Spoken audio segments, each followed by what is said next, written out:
اللهم صل على سيدنا محمد النبي الأمي وعلى آلہ وسلم تسلیما۔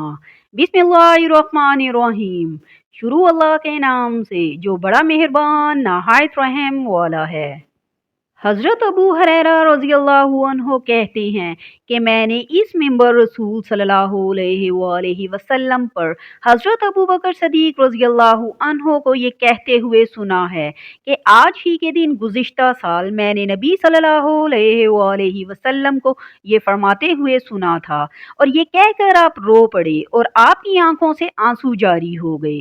تھوڑی دیر کے بعد فرمایا کہ میں نے نبی صلی اللہ علیہ وآلہ وسلم کو یہ ارشاد فرماتے ہوئے سنا ہے کہ کلمہ توحید و اخلاص کے بعد تمہیں عافیت جیسی دوسری نعمت کوئی نہیں دی گئی، اس لیے اللہ سے عافیت کا سوال کیا کرو۔ مسند احمد حدیث نمبر 10۔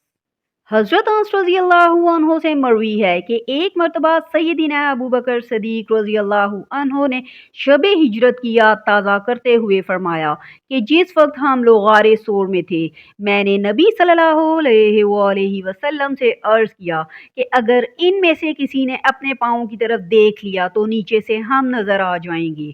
اس پر نبی صلی اللہ علیہ وآلہ وسلم نے فرمایا، ابو بکر، ان دو کے بارے میں تمہارا کیا خیال ہے جن کے ساتھ تیسرا اللہ ہو؟ مسند احمد حدیث نمبر 11۔ حضرت ابو بکر صدیق رضی اللہ عنہ سے مروی ہے کہ جناب رسول صلی اللہ علیہ وآلہ وسلم نے ارشاد فرمایا، دجال کا خروج مشرق کے ایک علاقے سے ہوگا جس کا نام خراسان ہوگا، اور اس کی پیروی ایسے لوگ کریں گے جن کے چہرے چپٹی کمان کی طرح محسوس ہوں گے۔